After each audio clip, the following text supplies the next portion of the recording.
शाह ने डेवलपमेंट के काम करवाए। अब बीजेपी के उम्मीदवार के बारे में मुझे कोई बता रहे थे कि वो ये पुकार पुकार कर कह रहा है कि मैं मस्जिदों को ऐसा कर दूंगा। वो पुकार कर कह रहा है कि मुझे इनके वोट की जरूरत नहीं है। क्या क्या अनाप शनाप बीजेपी का कैंडिडेट बक रहा है। फिर उसके बाद जो आप देखें कि शिवसेना उद्धव ठाकरे का कैंडिडेट है, माशाल्लाह वो किसी एक जगह टिकने वाले नहीं है।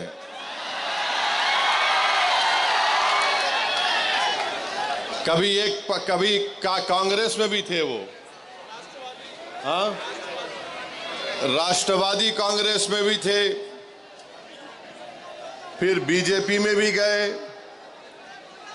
अब उनको नजर आया कि उद्धव ठाकरे को पकड़ लूंगा, वहां पकड़ लिए। ये पहले भी 3 मर्तबा 2 मर्तबा के एमएलए थे। मैं बीजेपी और उद्धव ठाकरे की पार्टी के कैंडिडेट से हम जानना चाहते हैं कि तुम सिर्फ मुसलमानों से, सेकुलरिज्म से नफरत करते हो। बताओ धूलिया के लिए तुम्हारा क्या प्रोग्राम है? तुम धूलिया में क्या करना चाहते हो? तो दोनों के पास कोई प्रोग्राम नहीं है। दोनों यही चाहते हैं कि कुछ भी हो जाए, फारूक शाह दोबारा कामयाब ना हो। इनको एक ही चीज, रातों की नींद इनको हराम कर दी कि 5 साल में फारूक शाह ने कैसे इतने करोड़ों रुपए के काम मंजूर करवा कर लाया। जो काम आज उद्धव ठाकरे का जो उम्मीदवार है वो 3 मर्तबा का आमदार है, मगर वो कुछ काम नहीं कराया। आज जो बीजेपी का उम्मीदवार है वो तो सिर्फ नफरत की बात करता है, वो तो सिर्फ दिलों को तोड़ने की बात करता है। उसके पास जनता के विकास के लिए, धूलिया की तरक्की के लिए कोई बात उनके जबान पर नहीं आती। 5 साल में इस शहर में, इस विधानसभा में अमन रहा। यहां पर हिंदू मुसलमान के झगड़े नहीं हुए। यहां पर दलितों पर उनको इंसाफ दिलाने की फारूक शाह ने पूरी कोशिश की। आदिवासियों को उनका मुकाम दिलाने के लिए फारूक शाह ने मेहनतें की। धंगरों को उनका जायज मुकाम दिलाने के लिए फारूक शाह ने मेहनतें की। और हम आज भी कह रहे हैं कि महाराष्ट्र में जहां पर मुसलमानों में जो वो 13 जितनी कास्ट हैं उनको आरक्षण मिलना चाहिए, क्योंकि बॉम्बे हाई कोर्ट ने उसको मंजूर किया। हम वहीं पर कहते हैं कि हमारे मराठा भाई बहनों को भी आरक्षण मिलना चाहिए, हम उसके खिलाफ नहीं है। अब आप बताइए किस बुनियाद पर फारूक शाह की मुखालिफत करने ये लोग आ रहे हैं? मैं आपको बताना चाहूंगा मेरे अजीज दोस्तों और बुजुर्गों, फारूक शाह ने सिर्फ मुसलमानों का काम नहीं किया, फारूक शाह ने मुसलमानों का काम किया, हिंदू भाई बहनों का भी काम किया, दलितों का भी काम किया, हमारे बौद्ध मजहब के मानने वालों का काम किया, कोली बरादरी का काम किया, धंगर बरादरी का काम किया। ये काम मराठाओं के लिए फारूक शाह ने काम किया। मगर बीजेपी और शिवसेना के पास एक ही फार्मूला है, बस गाली दो तो ओवैसी को और फारूक शाह को गाली दो और उन दोनों के नाम पर वोट हासिल करो।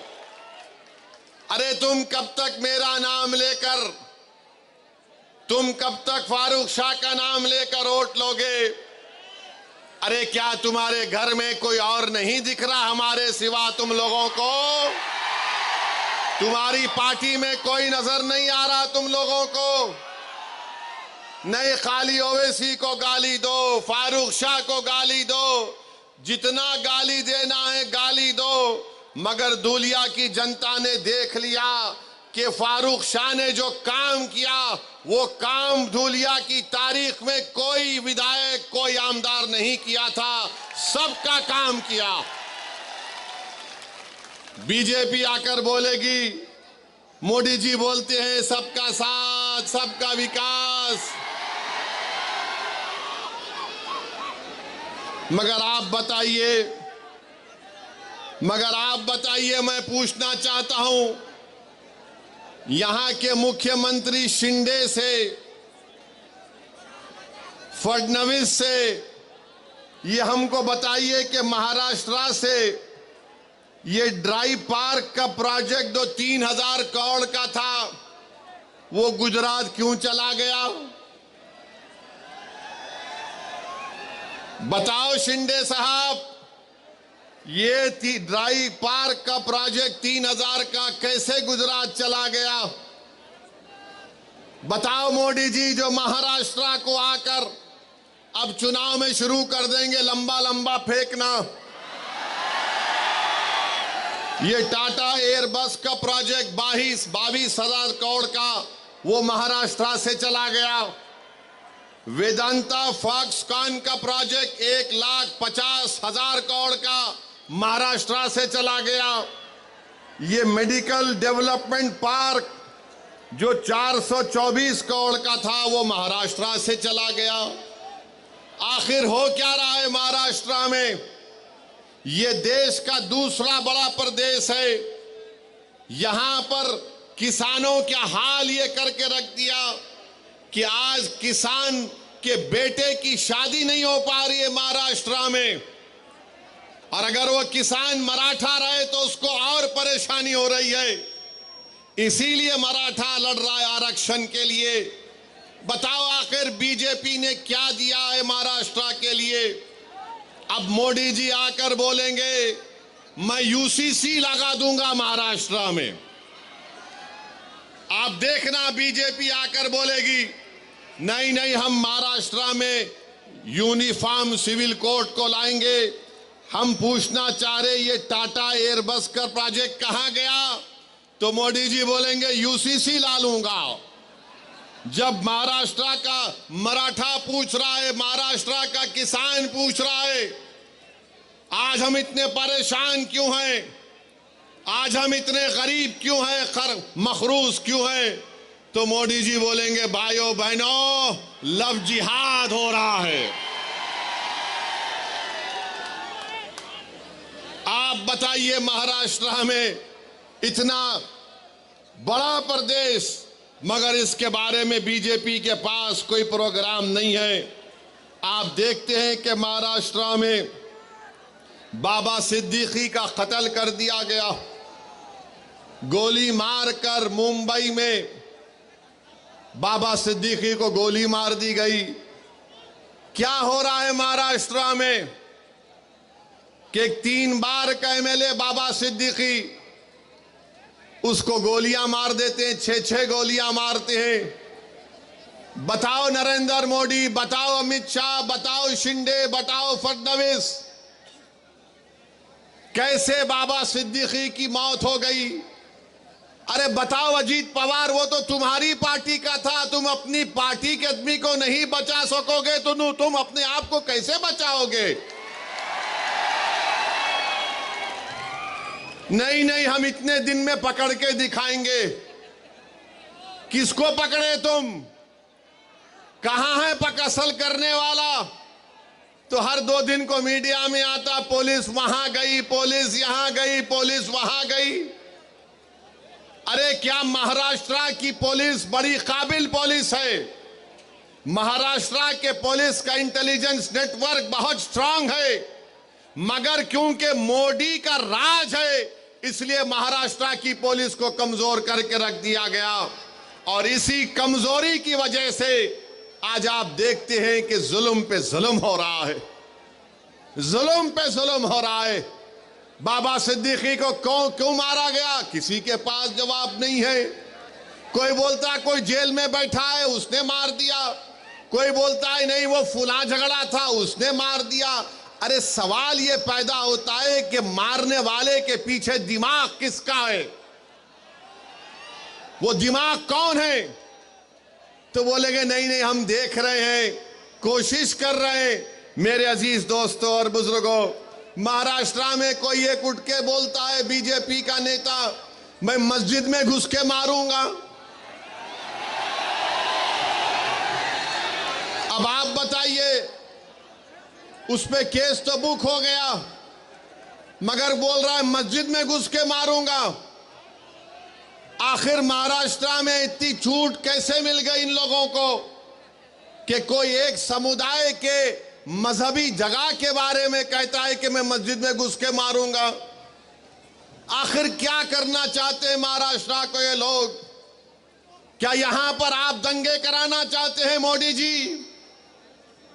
क्या करना चाहते हैं महाराष्ट्र में आप? फिर कोल्हापुर की मस्जिद की बेहरमती कर दी गई। आखिर क्या हुआ वहां पर? कौन है उसके पीछे? फिर आप ये भी देखते हैं कि कोई एक फलां शख्स है, उन्होंने रसूलुल्लाह सल्लल्लाहु अलैहि वसल्लम की शान में गुस्ताखी करने की कोशिश की। उनके बाजू खड़े हो जाते हैं शिंदे और बोलते हैं मैं इनके साथ हूं। अरे आप उनके साथ हैं या महाराष्ट्र के जनता और भारत के संविधान के साथ हैं? बताओ शिंदे।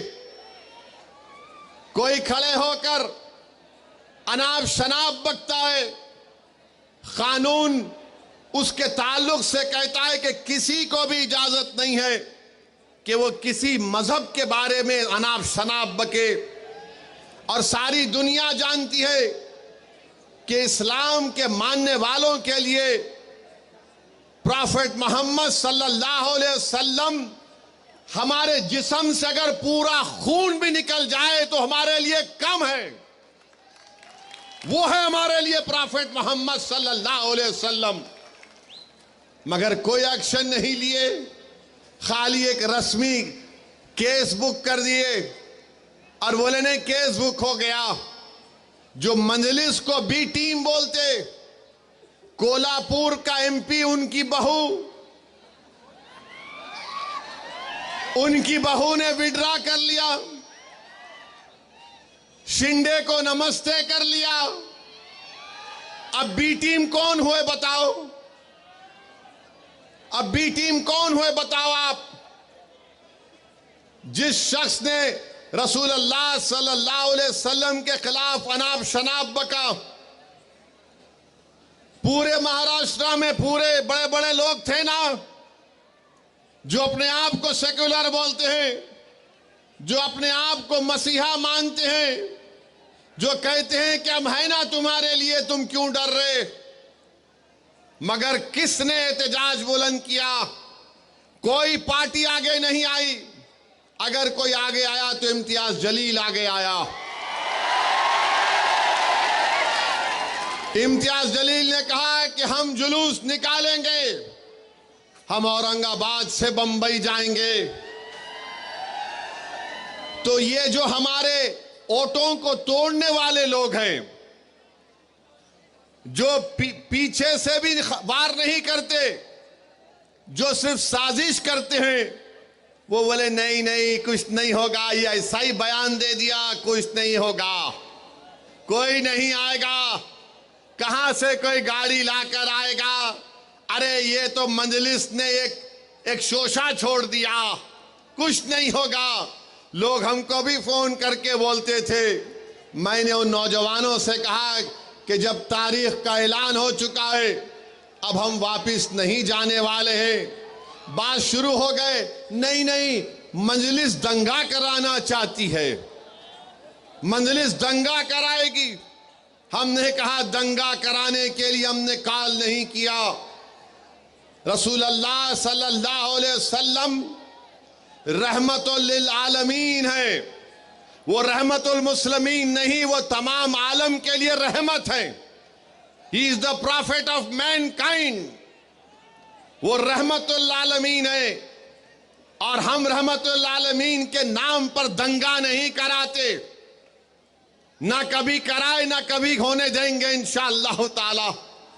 मगर जब इम्तियाज जलील पीछे नहीं हटा, मजलिस पीछे नहीं हटी, और जब औरंगाबाद से काफिला गाड़ियों का निकला तो औरंगाबाद के पुलिस बड़े बड़े महाराष्ट्र के पुलिस वालों ने इम्तियाज जलील को बोला कि सर क्या करना चाहते हैं आप।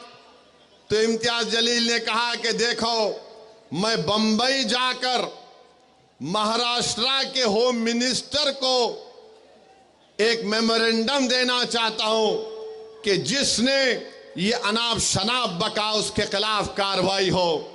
अगर आप मुझे औरंगाबाद में रोक देते तो अमित शाह औरंगाबाद में, मैं उनसे जाके मिलूंगा। तो पुलिस वाले बोले नहीं नहीं, आप बंबई चले जाओ, क्योंकि हम एक धूलिया के शाह से तंग हैं। अगर आप भारत के होम मिनिस्टर शाह को तंग करेंगे तो हमको तंग कर देगा वो। तो हमने कहा कि धूलिया का शाह है और शाह रहेगा इंशाअल्लाह ताला। मगर अमित शाह अब महाराष्ट्र में आके चीखा मार मार के बोलेंगे, यूं ऐसा उंगली उठा के, ऐसा उंगली उठाते। मगर जुलूस गया। मैं सलाम करता हूं आप तमाम को कि 15,000 से ज्यादा गाड़ियां थीं।